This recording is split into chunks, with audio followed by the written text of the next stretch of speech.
로마서 11장 21절로 24절입니다.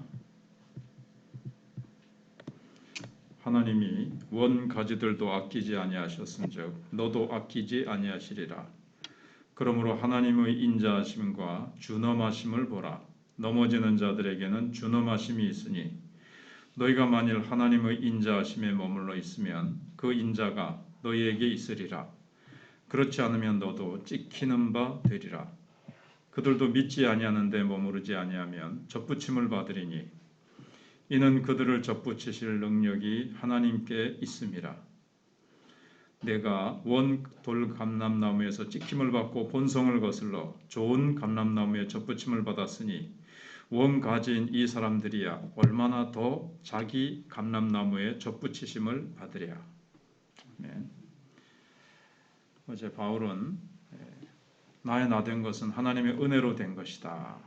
자기의 노력으로 자기의 어떤 홀로 어떤 그 애씀과 힘씀으로 된 것이 아니고 나의 나 된 것은 하나님의 은혜로 되었다. 이렇게 고린도전서 15장 10절에서 한 고백을 마지막으로 생각해 봤습니다. 그럼 그 은혜가 어떤 은혜냐 하는 겁니다.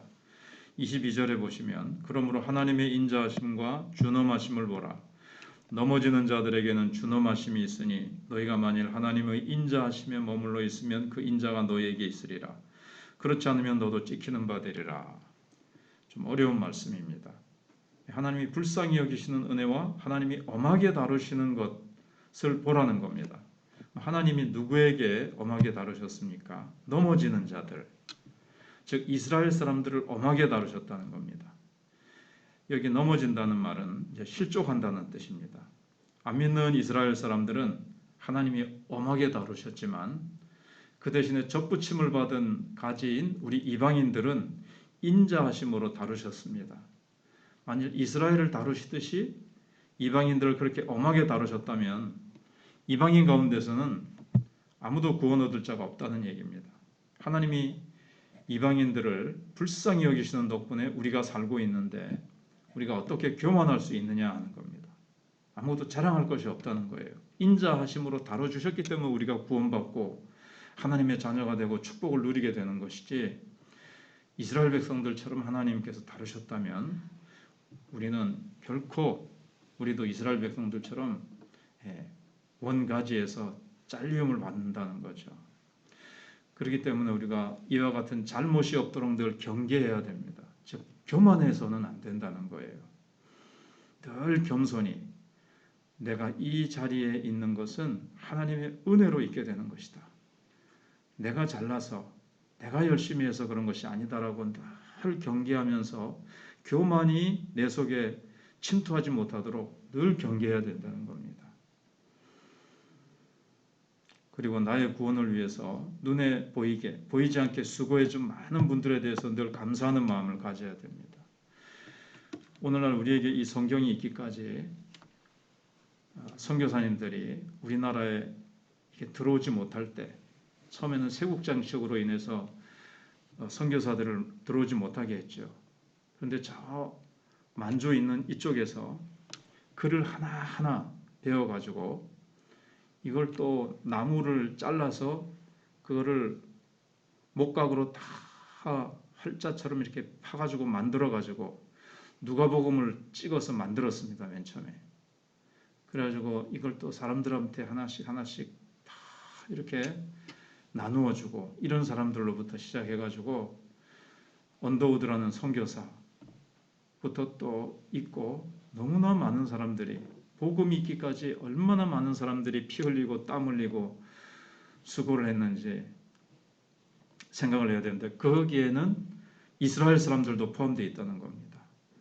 베드로를 비롯해서 쭉 이스라엘 사람들이 복음을 받고 그들이 순교하기까지 복음을 전해준 기도하면서 그래서 우리는 또 이스라엘의 구원을 위해서 또 기도해 줘야 됩니다. 그들 덕분에 우리가 예수 믿게 됐으니까요. 그리고 또 하나님이 많은 선교사들을 통해서 또 내가 예수 믿게 되었고 수많은 전도자들, 수많은 복음의 일꾼들 덕분에 우리가 이 자리에 있게 됐기 때문에 우리는 결코 교만하지 마라 하는 것입니다. 두 번째로는 이방인들이 예수 믿고 구원 얻는 것을 보면 결국은 이스라엘도 회개하고 돌아온다는 이야기를 사도 바울이 해주고 있습니다. 왜냐하면 이스라엘은 질투가 많은 콧대 높은 사람들이기 때문에 그렇습니다. 14절에 보시면 이는 혹 내 권력을 아무쪼록 시기하게 하여 그들 중에서 얼마를 구원하려 함이라. 얼마를. 다 돌아오지는 못하겠죠. 이방 사람들이 먼저 예수를 믿게 한 이유는 이스라엘 사람들을 시기하게 해서 그들 가운데 얼마만이라도 구원하기 위한 하나님의 지혜와 섭리라는 겁니다. 지난 2000년 동안 이스라엘 백성 중에 얼마만큼 많은 사람이 예수 믿는 이방인들을 보고 질투해서 회개하고 돌아왔는지 정확한 숫자는 알 수가 없습니다. 그러나 분명한 것은 그 사람들 질투가 대단합니다. 사도행전을 보면 금방 알 수 있죠. 바울이 복음 전해서 예수 딱 믿으니까 질투해가지고 사도 바울 죽이려고 그러고 그 방해하는 모습을 그 사도행전 그 16장부터 주로 특히 뒤에도 계속 나옵니다만 16, 17, 18, 19 쭉 보면 얼마나 그 질투가 어느 민족보다도 대단합니다. 근데 그 질투가 잘못된 방향으로 많이 흘러갔죠. 내가 못 먹는 밥 나도 못 먹게 하자는 식으로 믿는 자를 핍박하고 믿지 못하게 했습니다. 그렇게 잘못된 질투도 있지만 반면에 이방 사람들이 예수 믿고 가난한 가운데서도 늘 풍성한 삶을 누리는 모습을 보고 또 하나님의 축복을 막 받는 모습을 보고 질투가 나서 돌아오는 유대인들도 있었다는 겁니다. 그래서 자기들에게 먼저 찾아오신 예수님을 이방 사람들이 가로채도 먼저 믿는 것을 보고 감정이 좋을 리가 없었을 겁니다. 지금 어제 인터넷을 찾아보니까 물론 아직까지 많지는 않아요. 이스라엘 인구 중에 2%가 기독교인이라고 합니다. 2%지만 그래도 그게 어딥니까? 한 2018년도 보니까 한 860만 명 인구 가운데 2% 계산해 보면 한 16만 명인가요? 그 정도가 믿습니다. 아무튼 이방인들이 믿는 예수가 너무 좋아서 그리고 어떤 면에서는 질투가 나서 예수 믿고 돌아온 사람들인지도 모르겠습니다. 세계 도처에 흩어져 있는 수천만 명의 또 유대인들 중에서 지금도 예수 믿고 돌아오는 사람들의 수가 정확히는 모르지만 절대로 만만치 않고 이스라엘에도 지금 막 계속 자꾸 늘어나니까 자꾸 핍박을 합니다. 핍박을 해서 아마 몰래 믿는 사람들도 있어서 정확한 숫자는 밝혀지지 않지만 자꾸 돌아오고 있어요. 또 반면에 악의에 찬 이 기독교를 박해하는 이 단체들도 이제 많습니다. 그런데 아직도 이스라엘 사람들은 유월절을 지키고 아직도 뭐 초막절 이런 거 지키면서 메시아가 아직 오시지 않았다고 보면서 계속 기다리고 있습니다. 그러나 이제는 세계가 거의 종말적인 현상이 나타나고 주님은 오시지 않고 하니까 이 사람들도 뭔가 우리가 잘못된 거 아니냐 하면서 각성하면서 이제 믿는 사람들이 한 사람 한 사람 돌아오고 지도자들이 소위 랍비나 어떤 종교 지도자들이 한 사람씩 돌아오고 있는 것들을 보게 되고 있습니다. 자, 우리 이방인들이 이스라엘 사람들에게 어떤 질투의 대상이 되고 있다는 이 말씀을 보면서 좀 더 우리에게 적용해 보면 우리는 이스라엘은 아니지만 물론 믿지 않는 사람들에게 과연 질투의 대상이 되고 있는가? 안 믿는 주변 사람들이 저 사람이 믿는 예수 참 저 사람 예수 믿더니 너무 행복하고 기쁘게 살아간다. 그리고 보니까 하나님이 정말 보호하시고 축복해 주시는 것 같다. 나도 좀 믿어봐야 되겠는데? 이렇게 찾아올 만큼 예수 믿고 싶은 마음이 막 생기도록 우리에게 무엇인가 보여주는 것이 있느냐 하는 겁니다. 그들보다 세상적인 거 말고 세상에 온갖 것 다 가진 사람들도 나는 저거는 없는데 하면서 좋아 보이는 것, 행복해 보이는 것, 무언가 앞서가는 것들이 있느냐 하는 겁니다. 이런 의미에서 예수 믿는 사람들이 복을 많이 받아야 됩니다. 세상적인 복 그거 얘기하는 게 아니고요. 뭐 그런 것들도 뒤따라 오지요. 부부 사이의 사랑도 안 믿는 사람보다 훨씬 좋아야 됩니다. 예수 안 믿는 사람들은 인고 부부로 살았는데 예수 믿는 사람들이 부부가 완전히 넘넘인 것처럼 살아간다. 이 뭐 매력을 줄 수가 없죠. 질투가 날 수가 없죠. 자녀들도 예수 믿는 가정의 자녀들은 더 아름답게 자라야 된다고 생각이 됩니다. 세상에서 하나님이 주시는 축복을 받아 성공할 사람은 또 성공하고 사업할 사람들, 사업 지도자가 될 사람, 뭐 지도자로서 각각의 영역에서 좀 돋보여야 됩니다. 더 성실하고 더 진실하고 더 탁월하고 그래서 남의 발밑에 밟히고 남의 꼬리가 되어서 끌려다니는 신세가 아니라 뭐 밑에 있어도 돼요. 밑에 있어도 되지만 요셉처럼 하나님이 함께 하시는 증거들을 보여주는 종으로 있어도 그렇게 되는 거죠.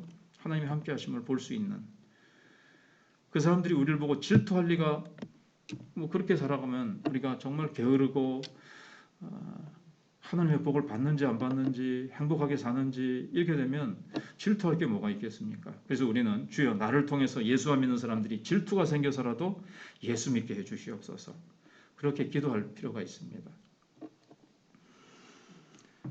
돌이켜보면 저는 학교 다니면서 쭉 보면 반에서 참 장로님 아들들, 목사님 아들들 또는 교회 다닌다고 하는 애들 중에서 뭐 이렇게 엉터리를 믿는 애들도 있었지만 참 지혜로워요.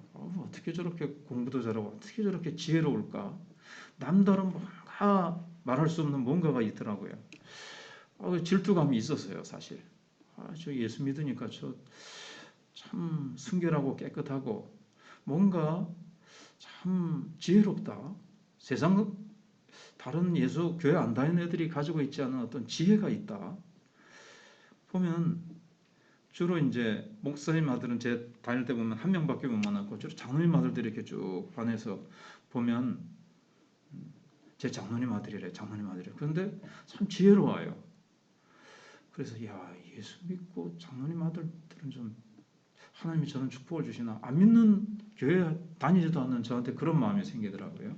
아무튼 뭔가 하나 꼭 그게 아니더라도 뭔가 그런 것들을 우리가 가지고 우리가 직장에서 또 동네에서 지역사회에서 정말 예수 믿기 때문에 가지고 있는 그 얼굴빛 하나가 달라도 참 얼굴에서 모든 게 참 많이 나타나는데 우리가 그렇게 주님 나로 말미암아 안 믿는 사람들이 나에게 뭔가 하나의 매력을 느끼면서 질투심을 가지고 좋은 질투심이죠. 예수 믿게 해주시옵소서. 하나님의 영광을 나타내게 해주시옵소서. 이것을 우리가 위해서 기도해야 되겠고 마지막 때 하나님 우리 한국교회가 정말 온 세계 만방에 복음을 전하게 해주십시오. 많이 기도했는데 지금 그 뭐 방탄소년단부터 시작해가지고 한류 바람이 지금 중앙아시아나 세계에 나가보면 대단합니다. 하나님이 우리의 기도를 통해서 정말 한국교회가 대한민국이 예수 믿더니 정말 달라지는 것들을 보고 지금 예수 믿어서 그런 것은 잘 모르더라도 제가 중앙아시아 가보니까 한국 사람들을 얼마나 부러워하는지 몰라요. 지나가면 그냥 어디에 입장하면서 보면 한국 사람입니까? 한국 사람입니까? 그냥 한국 사람들 막 얼마나 부러워하는지 복음 전하게 하기 위해서 하나님이 그렇게 하셨습니다. 우리도 우리 지역에서 내가 하나님이 심어준 자리에서 그러한 사람이 되게 해달라고 우리 마천교회가 그런 교회가 되게 해달라고 우리가 기도해야 되겠습니다.